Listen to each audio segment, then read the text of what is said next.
Hi, നിങ്ങൾ ചെയ്യുന്ന എല്ലാ 70%, 50% ഫിലിംസ് യഥാർത്ഥത്തിൽ IR-ഉം UV-യും കട്ട് ചെയ്യുന്നുണ്ടാവും. Let's see the demo. So ഈ ഒരു ടോയ് എല്ലാവരും കണ്ടിട്ടുണ്ടാവും. ബേസിക്കലി ഇത് നമ്മളെ ഡാഷ്ബോർഡിന്റെ മുകളിൽ വെക്കുന്ന ഒരു ടോയ് ആണ്. ഇവിടെ ലൈറ്റ് റിസപ്റ്റേഴ്സ് കാണാൻ പറ്റും. നമ്മളെ സൂര്യനിൽ നിന്ന് വരുന്ന വെളിച്ചം ഇതിലേക്ക് തട്ടുമ്പോൾ ഇതിന്റെ ഫാന് വർക്ക് ചെയ്യും. ബേസിക്കലി വിസിബിൾ ലൈറ്റ്, ഇൻഫ്രാറെഡ്, അതുപോലെ തന്നെ UV റേസ് ഇതിൽ തട്ടുമ്പോഴാണ് ഇത് വർക്ക് ചെയ്യുക. സോ നമുക്ക് ഇന്നിവിടെ ഒരു ഹീറ്റ് ലാമ്പ് ഉണ്ട്. ഹീറ്റ് ലാമ്പിൽ എന്താണെന്ന് വെച്ച് കഴിഞ്ഞാൽ നമ്മൾ ഇത് ഓൺ ആക്കുന്ന സമയത്ത് നിങ്ങൾക്ക് ആ ഫാന് കറങ്ങുന്നത് കാണാൻ പറ്റും. അതേസമയം ഇത് ഓഫ് ആക്കുകയാണെങ്കിൽ അത് നമുക്ക് നിൽക്കുന്നത് കാണാൻ പറ്റും. സോ ഇതാണ് നമ്മൾ ഇന്നിവിടെ കാണിക്കാൻ വേണ്ടി പോകുന്ന ഡെമോ. സോ ഇതാണ് നമ്മൾ നോർമലി കണ്ടുവരുന്ന, അല്ലെങ്കിൽ നമ്മൾ എല്ലായിടത്തും ചെയ്തു വരുന്ന 50% ഗ്ലാസ്. സോ നമ്മളിവിടെ ഇപ്പോൾ ഹീറ്റ് ലാമ്പ് ഓൺ ആക്കാൻ വേണ്ടി പോവാണ്.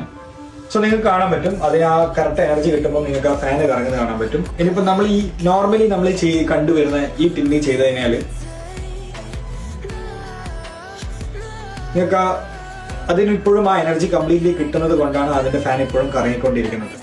ഇത് മാറ്റുകയാണെങ്കിലും വെക്കുകയാണെങ്കിലും നമുക്ക് പ്രത്യേകിച്ച് ഒരു ഡിഫറൻസും ആ ഫാനിന്റെ സ്പീഡിൽ കാണാൻ പറ്റുന്നില്ല.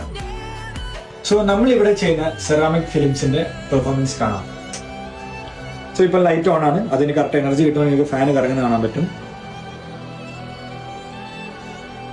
ഇപ്പോൾ ആ ഫാന് കംപ്ലീറ്റ്ലി ഓഫ് ആയിട്ട് നിങ്ങൾക്ക് കാണാൻ പറ്റും. ഇപ്പോൾ ടിൻറ്റ് മാറ്റിയാൽ വീണ്ടും ആ ഫാൻ ഓൺ ആവും. അതേസമയം ടിൻറ്റ് വെച്ച് കഴിഞ്ഞാൽ വീണ്ടും അതിന് എനർജി കിട്ടാത്തതുകൊണ്ട് അത് കറക്റ്റ് ഓഫ് ആണ് കാണാൻ പറ്റും. സോ ഇനി നിങ്ങൾക്ക് തീരുമാനിക്കാം നോർമൽ ടിൻസ് ചെയ്യണോ അതോ സെറാമിക് ടിൻറ്റ് തന്നെ ചെയ്യണോ എന്നുള്ളത്. കൂടുതൽ ഡീറ്റെയിൽസിന് ഞങ്ങളെ മെസ്സേജ് ചെയ്യാം. ഞങ്ങൾ എല്ലാ ടൈമും അവൈലബിൾ ആണ്. Thank you.